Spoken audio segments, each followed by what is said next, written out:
Va a ser un podcast, por supuesto, de criptomonedas principalmente, pero yo creo que también aprenderemos hábitos financieros, también aprenderemos un poco de mentalidad relacionada con el dinero, ya que siempre que hemos hecho podcast de salud financiera, vemos que muchas veces el desarrollo personal que tiene una persona también va ligado a cómo asume los riesgos, ¿no? Y más aún en un mercado como las criptomonedas, que todo el mundo dice que de repente cuando todo va bien que Bitcoin se va a ir al 1.000.000 de euros, sí. Luego cuando va mal lo peor que puedes hacer es invertir. Es súper extremo. Es súper extremo, ¿verdad? Este mercado. Sí. ¿Cómo lo vives tú el mercado? ¿Cómo asumes esta volatilidad? ¿Cómo llevas todo esto? Pues la verdad que ya es una cosa que he aprendido a vivir con ella. Me ha costado, o sea, porque al final pues yo creo que como mucha de la gente que se acaba metiendo pues en este sector no viene de otros mercados más tradicionales. Y bueno, yo como la gran mayoría de personas pues empezó con cosas simples como los fondos indexados, los ETFs. Al final tú estás haciendo ahí buy and hold, no pasa nada, esto apenas fluctúa, tienes una mentalidad a largo plazo. Y luego cuando te metes en cripto pasas a un mercado que es una auténtica locura. O sea, donde ya hay la volatilidad, un día puedes ver tu portafolio pues 20% abajo y es algo normal, ¿no? Que eso, claro, por ejemplo, en la bolsa no pasa.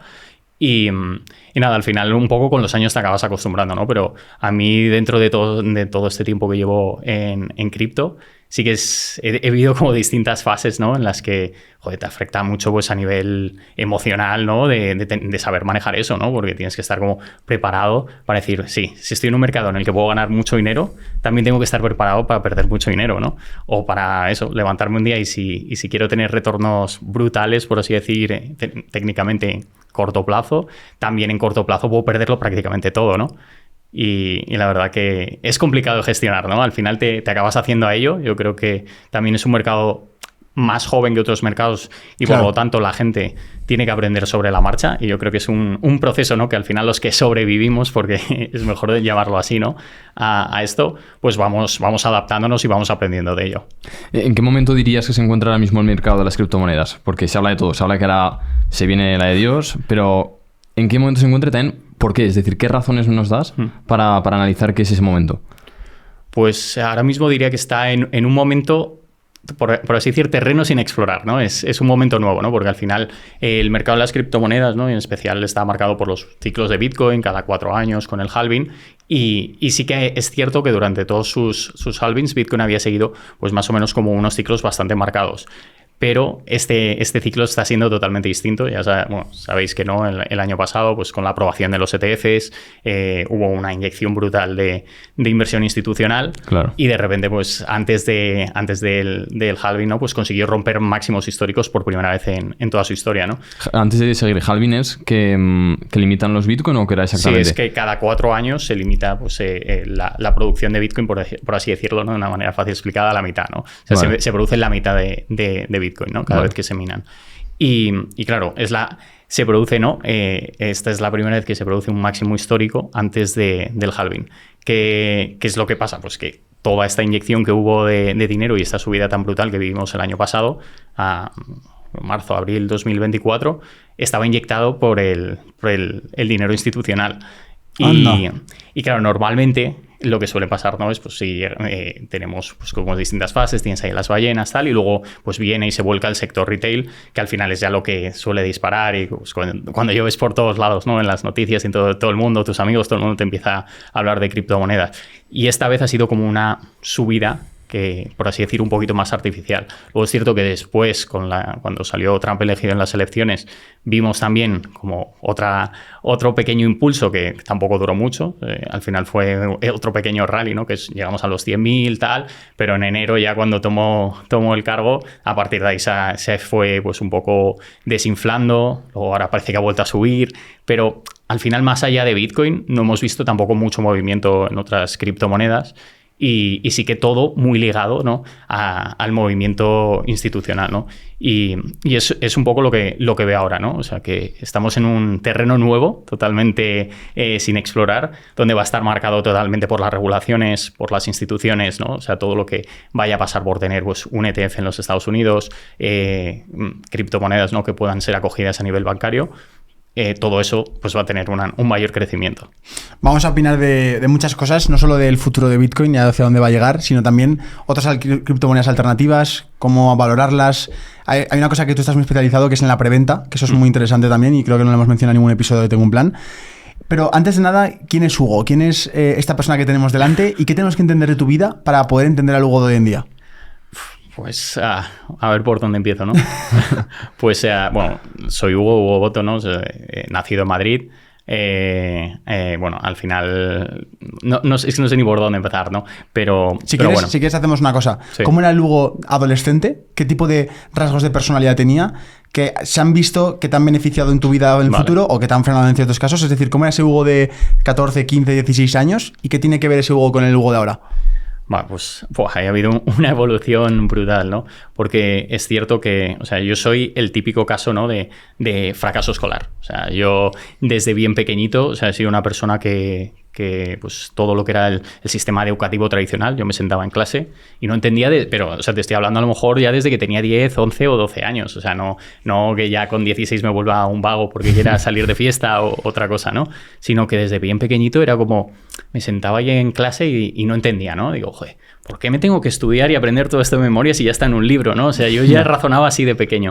Y claro, era como, joder, tengo tantas cosas en la cabeza, como súper creativas y demás, que quiero, no sé, siento que estoy perdiendo aquí el tiempo, ¿no? Estoy sentado, escuchando y obedeciendo, por así decir. Y claro, eso pues imagínate ya desde pequeño pues no encajas dentro de el modelo o el niño que deberías ser, ¿no? Y claro, pues malas notas, también he sido siempre muy tímido, pues al final te lleva a problemas, ¿no? Pues con gente en clase, he pasado bullying, he pasado todo lo que puedes llegar a pasar de pequeño, ¿no? Y sí que es cierto que con el paso de los años, ¿no? Pues un poco pues me voy dando cuenta que no me queda otra que pasar por el aro, ¿no? Digo, joder, al final tengo que, si estoy en este sistema, tengo que hacer lo que me dice el sistema, y después ya de haber repetido un par de veces, ¿no? Cogí y me puse a estudiar de verdad y dije, joder, si de verdad quiero hacerlo, tengo capacidad de hacerlo, ¿no? Lo que pasa que me molestaba porque yo sentía que no me servía, ¿no? Aprobabas lo justo para pasar y ya está. Sí, era así, pero cuando ya dije tengo que hacerlo, o sea, creo que segundo bachillerato al final me lo saqué con casi un 9,5. O sea, que fue en plan de, ¿queréis que estudie? Mira, no soy tonto, ¿sabes cómo pensabais todos? Pero no lo entiendo ni no me gusta y siento que estoy perdiendo el tiempo, ¿no? Y claro, cuando yo acabo, digo, ¿qué voy a hacer ahora mismo con mi vida? Tampoco lo sabía y decidí estudiar publicidad y marketing. Sobre todo un poco por la sensación que ya tenía, ¿no? Decir, joder, ¿qué estudio? Pues al final negocios, porque me puede servir pues para abrir una empresa, ¿no? Porque siempre he tenido una mentalidad muy emprendedora desde bien pequeñito. O al final me meto en publicidad y marketing porque todo en esta vida es vender. O sea, yo siempre lo veía, digo, joder, es que una persona desde que se viste por la mañana hasta todo lo que hace a lo largo de su día está relacionado con las ventas, ¿no? Hasta ligar. Sí, ligar todo, absolutamente todo. Es saber venderse. Y claro, digo, joder, pues esto es al final una herramienta que sí o sí, lo que haga el día de mañana, me da igual dónde vaya a estar, me va a servir, ¿no? Es que Hugo, perdona que te interrumpa. Sí, no. Es que esto va para otro podcast, pero el tema de las motivaciones en los chavales que están ahí en bachillerato es muy peligroso porque es mucha responsabilidad del futuro de una persona en un año en el que a lo mejor no tienes suficientes estímulos. O sea, yo recuerdo cuando estaba en esa época, viendo la perspectiva que tengo ahora, que solo tengo 23, tampoco tengo mucha edad, ya tengo un montón más de perspectivas de lo que es el mundo real, del mundo laboral, de lo que hace falta para poder conseguir un trabajo, etcétera, que digo, buah, veo a ese Sergio y digo, es que estás en un campo de batalla en el que te vienen flechas por todos lados y no sabes dónde estás. Imagínate tener que tomar una decisión de, ¿es publicidad o marketing mi camino? ¿O es el mundo financiero? Sí. ¿O es, yo qué sé, el mundo tecnológico? Que es que no lo sabes. Claro, no, totalmente. De hecho, bueno, de las pocas cosas que yo aprobaba en el colegio, aparte de educación física, era matemáticas. O sea, que los números es una cosa que siempre se me había dado bien, pero tampoco tiré para lo de finanzas, ¿no? Al final estudié esto, la verdad que me gustó mucho, me ayudó un poco también a enfocar la creatividad, ¿no? Y claro, al final termino la universidad y me voy totalmente al mundo emprendedor. O sea, creo mi primera startup con 3 socios, una empresa de gestión de becas deportivas para sobre todo centrada en el fútbol, para futbolistas españoles para que estudiaran en los Estados Unidos, ¿no? Y la verdad, que genial, lo petamos el primer año, todo muy bien. Luego hubo, pues al final, otra de las cosas con las que tienes que aprender en la vida, ¿no? Que al final montar una empresa con socios son muchas cosas, hay tensiones, cosas que a lo mejor no se dejan claras desde el principio y luego pueden llevar a malentendidos, problemas y demás.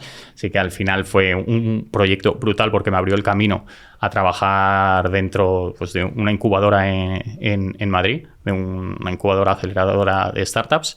y estuve ahí 4 años y eso fue brutal, porque fue en un momento en el que yo no venía de ese mundo. No sé por qué apliqué esa oferta de trabajo y por qué me cogieron. Justo me cogieron y estaba con el jefe, se fue todo el equipo que había y fui la única persona que me quedé con él y tuvimos que sacar el proyecto adelante juntos, volver a formar un equipo y fue como... Yo le puse todo mi corazón, pero no tenía como el conocimiento, ¿no? Para ello y la verdad que tuve la suerte de sentarme con gente muy, muy, muy top durante esa época. Yo tenía... como vosotros probablemente, a lo mejor un poquito más de edad y claro, yo ahí estaba aprendiendo, o sea, digo, a mí el ganar dinero en esa época me daba igual, o sea, estaba sentándome con gente en unas mesas todos los días que venían que digo, joder, digo, es que esto es, o sea, esto sí que son clases y no lo que me intentaban vender en el colegio, ¿no? Y eso es lo que vale dinero de verdad, es decir, la experiencia, exacto, los conocimientos, la gente que conoces ahí, el dinero luego de repente viene rápido o se va rápido, es que eso es lo importante. Exactamente. Y sobre todo gente que ya llevaba un recorrido, empresarios y gente muy top, y luego... al final como un club de startups, ¿no? Pues bueno, vosotros no sé por ahí por 2012, 2013 qué edad tendríais, pero hubo un boom exagerado de casi como si eso fuera cripto, que todo el mundo quería montar una startup, una aplicación de móvil, o sea, 2012, 2013 era una barbaridad, era todo startups tecnológicas y estamos en el club tuve como la oportunidad. Todo esto luego tendrá sentido para lo del tema cripto. Y la verdad es que estuve durante, pues eso, 3-4 años que me entraban, yo hacía un poco de filtro, ¿no? Entraban en el club, yo me reunía con los socios, analizábamos un poco pues lo que necesitaban, yo hacía como ese primer filtro, les ayudábamos a conseguir financiación, les ayudábamos con la comunicación. Y claro, yo no paré de leer business plan de proyectos durante 4 años. Un business plan que es, cuéntame la idea, la propuesta de valor, hacia dónde quieres dirigir esto, qué te diferencia del resto, ¿no? Cosas así. Sí, exacto. Un poco explicar tu proyecto, la proyección de como números. Como un DNI de la empresa, digamos. Sí. Qué es lo que necesitas para llevar este proyecto a cabo y demás, ¿no? O sea, una de las patas más grandes que ofrecíamos dentro del club era pues el tema de ayudarles a conseguir financiación. ¿Qué es lo que veías que más fallaba la gente cuando preparaba este business plan? ¿O que decías, joder, todos fallan en lo mismo, o se flipan demasiado, o es una idea que no tiene sentido? ¿Qué es lo que más fallaban? Yo creo que la gran mayoría de ellos, porque al final es un poco como luego en cripto, ¿no? De las startups, al final, ¿qué porcentaje de ellas no llegan a pasar los 3 primeros años? Yeah. Pues era un poco eso, ¿no? Es ideas brutales, pero decir, vale, es que tengo una idea, sí, pero es que esto hay que bajarlo, ¿sabes? O sea, no vale con decir esto. O sea, no me vale que me des un business plan de 3 páginas y con esto yo quieres que me vaya a Europa a un business angel o montar un crowdfunding y conseguirte 2-3 millones de euros. O sea, tienes que tener, o sea, no solo una idea, sino tienes que saber desarrollarla, tienes que darle un poquito más de trabajo detrás, tienes que ya tener una idea de un equipo. O sea, no llegar solo con una idea y pretender que, por así decirte, la desarrolle alguien, ¿no? Sino... O sea, tener un trabajo hecho previo detrás, ¿no? Es decir, ya llevo trabajando en esto 1 o 2 años, mira lo que hemos llegado y necesitamos esa pequeña ayuda, ¿no? Para tener un impulso brutal.